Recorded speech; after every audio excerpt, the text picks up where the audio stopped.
Hello guys, তো আজকেও সকাল সকাল সবজি বাজারে সবজি করা হয়ে গেছে। আজকেও ভিডিওটা সকাল থেকে শুরু করে দিচ্ছি। তো দেখুন এখানে নিয়ে এসছে লালচে শাক, পটল, আর এটা কি ভেন্ডি, পেঁয়াজ, রসুন, কাল্লা, বরবটি, আদা, আর দেখি কি মাছ এনেছে। তো কি মাছ এনেছে দেখে নে।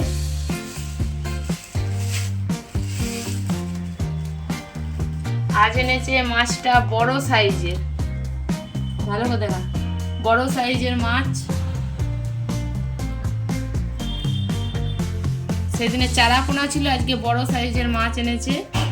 এই যে মাছটা দেখুন, নেজাটা খুব সুন্দর। এই নেজাটা খেতে কিন্তু খুব মিষ্টি লাগে, খুব ভালো লাগে। তো নেজায় কাটা থাকে একটু বেশি, কিন্তু খেতে খুব ভালো লাগে। তো মাছটা ধোয়া নেই, ধুবো। এই সবজি এখন দেখি কি বানানো হয়, তারপরে আবার দেখাচ্ছি কি বানানো হয়। তো হ্যালো গাইস, আমি এই লালচে শাক বেছে নিচ্ছি। আর এতটা আমার বাছা হয়ে গেছে। এরপর এগুলো আমি সব কুচি কুচি করে নেব, তাহলে সিদ্ধটা ভালো হবে। আর এই কাল্লা যেগুলো আছে, এই কাল্লাগুলো আমি বনিয়ে নেব। কাল্লা ভাজা, লালচে শাক ভাজা, আর মাছ হবে। ভাত চাপিয়ে দিয়েছি। আর এরপরে পুদিনা আমার গাছে হয়েছে, আমি সেগুলো তুলে বাটবো। তো সেগুলো তুলে আপনাদেরকে দেখাবো। যাই হোক, এখানে আমি শাকগুলো আর অল্প আছে বেছে নিয়ে আবার আসি আপনাদের কাছে। গাইস দেখুন, এইদিকে আমি ভাত চাপিয়ে দিয়েছি। ভাত আমার টকবক করে ফুটছে, ভাতে আলু দেওয়া আছে। আর ভাত হচ্ছে, এখানে দেখুন ভাত ফুটে ভাত পড়ে গেছে। আর এখানে হচ্ছে শাক, জল দিয়ে আমি শাকটা এখানে সেদ্ধ হতে দিয়ে দিয়েছি। এই যে আমি শাকটা সিদ্ধ হতে দিয়েছি জল দিয়ে। লালচে শাক এখানে দেখুন ফুটে গেছে, সিদ্ধ হচ্ছে। আর এখানে ভাত প্রায় হয়ে এসেছে, ভাতটা এরপর নামাবো।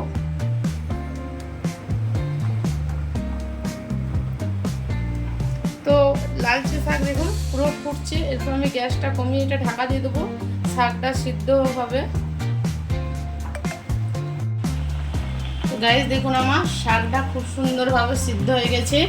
তো শাকটা একটু আমি জল রাখবো, এরপর আমি শাকটা নামিয়ে নেব। আমি শাকটা এখানে নামিয়ে এরপর কড়াইটা আবার চাপিয়ে দিলাম।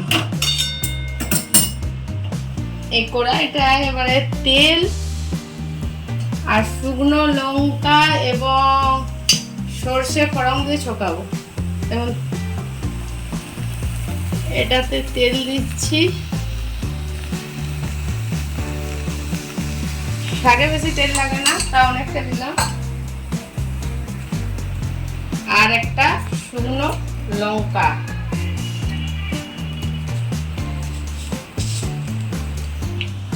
তেলটা দেখুন, লঙ্কাটা আমার ভাজা হয়ে গেছে। এরপর কিছুটা আমি সরষে দিয়ে দিলাম।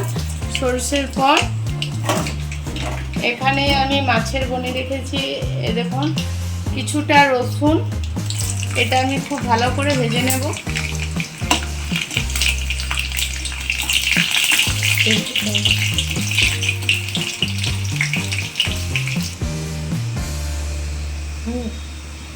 তো আমার এখানে তেল দেখুন, রসুন আর সব লাল লাল করে ভাজা হয়ে গেছে। এরপর আমি শাকটা ঢেলে দেব।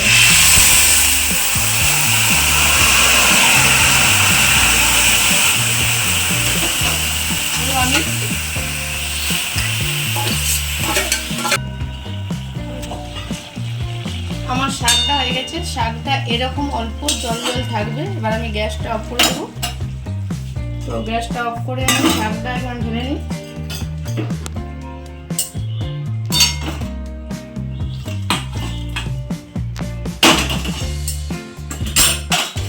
এই শাকটা দিয়ে ভাত খাওয়া যাবে। আমার তো খুব ভালো লাগে পাট শাক, এই লালচে শাক আমার খুব ভালো লাগে। তো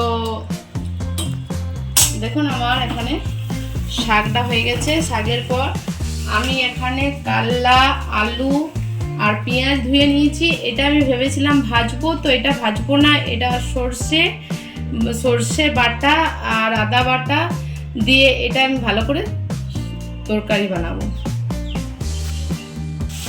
তো গাইস দেখুন, এখানে তেল আর গোটা জিরে, চিনি তেলে দিয়ে এটা আলু, পেঁয়াজ আর কাল্লাটা আমি ভাজতে দিয়ে দিয়েছি। এটা আমি লাল লাল করে ভেজে নেব। ভেজে নিয়ে এখানে দেখুন আদা একটু গ্রেট করে নেব, আদা দিয়ে আর সর্ষে দিয়ে এটা কাল্লার ঝাল দিয়া বলে, ঝাল দিয়া করব। তো কাল্লা আমি ঝাল দিয়াটা খুব একটা করি না, আমি ভাজাটাই বেশি করি, তো আজকে কাল্লা ঝাল দিয়াটাই করব। তো আমার কাল্লাটা ভালোভাবে ভাজা হয়ে যায়। গাইস দেখুন আমার এটা লাল লাল করে ভাজা হয়ে গেছে। এরপর আমি এখানে আছে অল্প টমেটো, অল্প আদা, জিরে, ধনে, লাল লঙ্কা, হলুদ, এটা আমি সব অ্যাড করে দেব।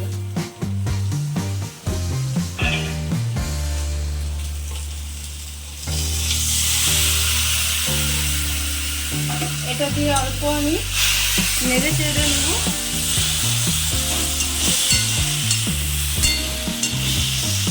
আর এর সাথে দিয়ে দেবো, এখানে দেখুন আছে সর্ষে বাটা, এটা দিয়ে দেবো সর্ষে বাটা।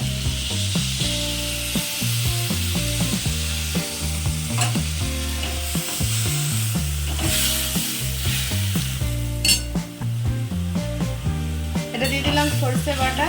এরপর এটা হালকা করে আমি নেড়ে নেব। এখানে আমি দুটো কাঁচা লঙ্কা কেটে দিয়ে দিয়েছি আর একটু লঙ্কা গুঁড়ি দিয়ে দিলাম। তো এই কাল্লা আলু সর্ষে দিয়ে চচ্চড়িটা কিন্তু খুব ভালো হয়, এটা দিয়েও ভাত মেখে খাওয়া যায়। তো এরপর আমি হালকা করে কষিয়ে নিয়েছি, কেননা সর্ষে খুব বেশি কষালে তিতো লাগবে। এরপর আমি এটা অল্প করে জল দিয়ে দেবো, খুব কম জল দেবো, কেননা আমার ভাজতে এবং কষতে কষতে অনেকটা সিদ্ধ হয়ে গেছে।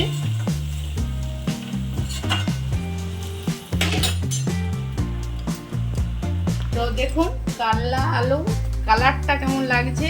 এটা সর্ষে বাটা, আদা বাটা, বিলেতি, জিরে, ধনে, হলুদ, নুন সব দিয়ে ভালো করে কষিয়ে জল ঢেলে দিয়েছি। এরপর আমি কমিয়ে ঢাকা দিয়ে দেবো।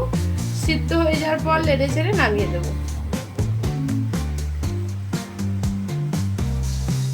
গাইস দেখুন এখানে লাল লাল করে মাছগুলো ভাজা হয়ে গেছে। তো আমি পুরো ভাজাটা সব দেখালাম না, এখানে ভাজা হয়ে গেছে। মাছের পিসগুলো আগেই তো দেখিয়েছি, খুব সুন্দর বড়। এই নেজাটা কিন্তু আমি খাবো, খুব মিষ্টি। আর এখানে দেখুন আলু কুচি করেছিলাম। ফার্স্ট মেনু কিন্তু আলাদা বলেছিলাম, মেনু কিন্তু আস্তে আস্তে সব চেঞ্জ হয়ে গেছে। তো এখানে আলু বানিয়েছি। এটা প্রথমে তেল, পাঁচফোড়ন, রসুন দিয়ে পেঁয়াজটা ভালো করে ভেজে জিরে, ধনে, হলুদ, নুন দিয়ে গরম মশলা দিয়ে মশলাটা ভালো করে এটা কষিয়ে নিয়েছি। এরপর আমি এটাতে জল দিয়ে দেবো, বেশি করে টমেটো দিয়েছি। এরপর এটা খুব বেশি ঝোল করব না এবং ঝাল করব না, এটা তো কোনো সরষে দিইনি।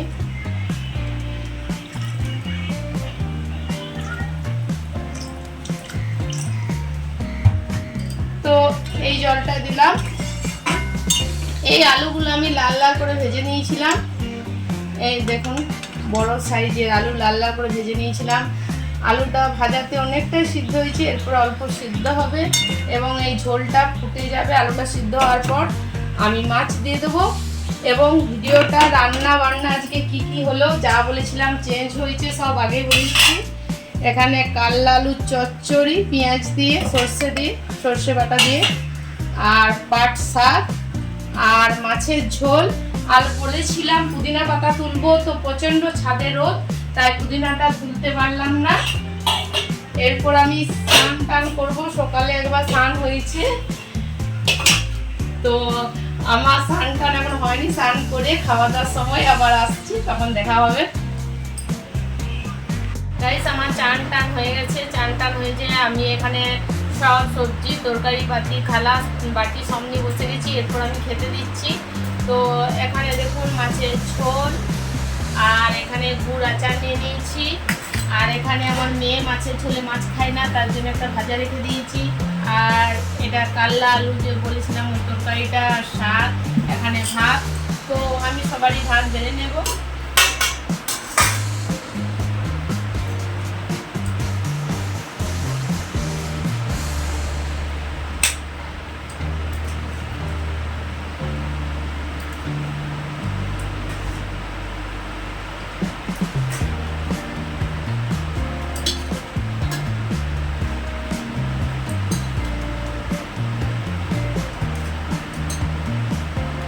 আমি এখানে সবারই ভাত বেড়ে নিচ্ছি, ভাত বেড়ে তরকারি সবাইকে দিয়েছি। তো খাওয়া দাওয়া শুরু করছি, কেননা এরপর আমার ছেলেকে আমাকে খাওয়াতে হয়, ছেলে নিজে হাতে খায় না।